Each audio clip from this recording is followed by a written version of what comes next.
మెదక్ జిల్లా చిలప్చెడ మండలం చిట్కుల్ గ్రామంలో ప్రజాపాలన దినోత్సవం ఘనంగా నిర్వహించారు. సెప్టెంబర్ 17 ప్రజాపాలన దినోత్సవాన్ని సందర్భంగా గ్రామ ప్రత్యేక అధికారి పంచాయతీ కార్యాలయం వద్ద జాతీయ జెండా ఆవిష్కరణ కార్యక్రమం నిర్వహించారు. ఈ సందర్భంగా గ్రామ ప్రజలందరికీ శుభాకాంక్షలు తెలిపారు. ఈ కార్యక్రమంలో కాంగ్రెస్ పార్టీ గ్రామ అధ్యక్షుడు వెంకటరెడ్డి, మాజీ సర్పంచ్ సుభాష్ రెడ్డి, భూమయ్య, జన్నారెడ్డి తదితరులు పాల్గొన్నారు.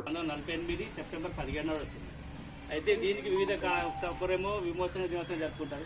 ఇప్పుడేమో మన ప్రభుత్వం చెప్పంటే ప్రజా పరిపాలన అంటే ప్రజలకు చేరువుగా మనం అంటే ఒక ఇది వేరే ప్రభుత్వం వేరే రాష్ట్రం కొత్తగా ఏర్పడ్డ 1947 అంటే ప్రజలకు అనుగుణంగా వచ్చింది కాబట్టి 15 ప్రజా పరిపాలన దినోత్సవం జరుపుకోవాలని మన ప్రభుత్వం కొత్తగా ఏర్పడిన రేవంత్ రెడ్డి సీఎం ఉండే చీఫ్ మినిస్టర్ ప్రజా పరిపాలన దినోత్సవం జరుపుకోవాలి. అంటే ప్రజలకే పరిపాలన.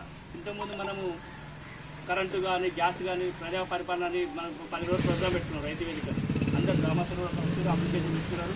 దాదాపుగా 100% ప్రతి ఒక్కరు కూడా ఉచిత కరెంట్ వస్తుంది ఊర్లో. నేను చెక్ చేసిన వాళ్ళు ఒక 20 మందికి రాలేకుండా 20 మంది వరకు ఆరోగ్య లాస్ట్ మంత్ నేను వెళ్ళి మన మండలంలో చెక్ చేపించి కలుద్దని చెప్పేసి వాళ్ళకు 20 మంది కూడా ఫ్రీ కరెంట్ వస్తుంది.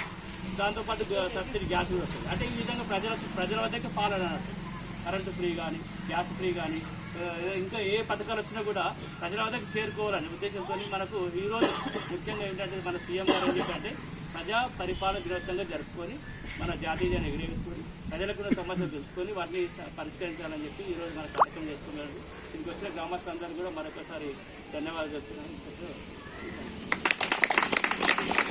మరిన్ని అప్డేట్స్ కోసం మా ఛానల్ని సబ్స్క్రైబ్ చేయండి.